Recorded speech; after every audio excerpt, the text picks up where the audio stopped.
Assalamualaikum warahmatullahi wabarakatuh. Perkenalkan, nama saya Tasniatil Hilwa, NIM E2019-1050.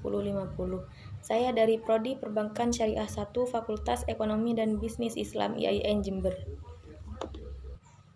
Di sini saya akan mereview 3 video materi yang diberikan oleh Bapak Wadud selaku dosen pembimbing mata kuliah Sejarah Peradaban Islam dan Islam Nusantara, yang bertemakan tentang yang pertama itu tentang periode peradaban Islam, yang kedua tentang peradaban Arab pra-Islam, dan yang ketiga tentang pembentukan peradaban Islam pada era kenabian. Nah, yang pertama saya akan menjelaskan tentang periode peradaban Islam. Periode peradaban Islam itu dibagi menjadi 3. Yang pertama periode klasik, yang kedua periode pertengahan, dan yang ketiga periode modern. Nah, periode klasik itu dimulai sejak tahun 1611 sampai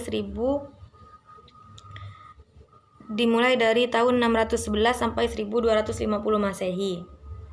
Pada periode klasik ini ada 4 periode. Yang pertama itu periode Nabi Muhammad, yang kedua periode Khulafaur Rasyidin, yang ketiga itu periode Daulah Ammawiyah, dan yang keempat itu periode Daulah Abbasiyah. Pada periode klasik itu ada beberapa ciri-cirinya, yaitu yang pertama penanaman akidah dan tata cara beribadah yang benar. Yang kedua, membangun komunitas muslim dan membangun kekuatan politik dan ekonomi. Yang ketiga, memperbaiki manajemen pemerintahan dan kemasyarakatan. Yang keempat, pengembangan ilmu pengetahuan, dan yang terakhir itu mengembangkan seni dan arsitektur. Selanjutnya periode pertengahan. Periode pertengahan itu terjadi pada tahun 1250 sampai 1800 Masehi. Ciri-cirinya itu periode pertengahan. Periode pertengahan ini ada 4. Periode pertengahan ini ada 3. Yang pertama itu Daulah Mughal dari India. Yang kedua itu Daulah Syarawiyah dari Persia, dan yang terakhir itu Daulah Asimaniyah dari Turki. Ciri-ciri periode peradaban Islam pada abad pertengahan. Yang pertama, memperbaiki manajemen pemerintahan dan kemasyarakatan. Yang kedua, mengembangkan ilmu pengetahuan, dan yang terakhir mengembangkan seni dan arsitektur. Yang terakhir itu periode modern, terjadi pada tahun 1800 sampai sekarang. Periode modern ini merupakan zaman kebangkitan Islam. Ciri-cirinya yaitu yang pertama pembaruan dalam bidang akidah, yang kedua pembaruan dalam bidang politik dan pendidikan. Oleh karena itu dalam materi ini kita bisa mengambil pemahaman bagaimana periode peradaban Islam mulai dari klasik, pertengahan hingga modern seperti sekarang ini. Nah, selanjutnya saya akan menerangkan tentang peradaban Arab pra-Islam. Kita harus mempelajari peradaban Arab pra-Islam supaya kita dapat mengetahui di mana budaya yang dikembangkan oleh Arab yang asli dan agen Islam, dan di mana peradaban Islam perkembangan di tanah Arab bisa kita pelajari dengan jelas. Kondisi sosial budaya pada masa itu.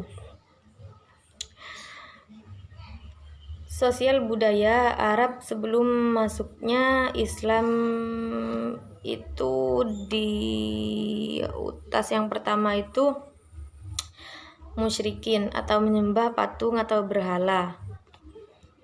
Yang kedua, mengubur anak perempuan mereka hidup-hidup.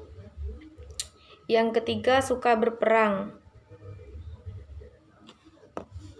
Yang keempat, suka minum khamr atau minuman keras, dan yang terakhir pergaulan bebas dan berzina. Kondisi religius keagamaan Arab pra-Islam. Yang pertama, fatalisme atau tidak meyakini adanya Tuhan. Yang kedua, paganisme atau menyembah berhala. Yang ketiga, Allah sebagai super Tuhan. Dan yang terakhir, monoteisme atau meyakini keesaan Allah. Selanjutnya, kondisi sosial politik Arab pra-Islam. Yang pertama, adanya persaingan dalam konteks keagamaan antara Kekaisaran Byzantium dan Persia. Yang kedua, lengsernya kerajaan Arab Selatan akibat beralihnya peta perekonomian ke Romawi. Nah, yang terakhir saya akan menjelaskan tentang pembentukan peradaban Islam pada masa kenabian.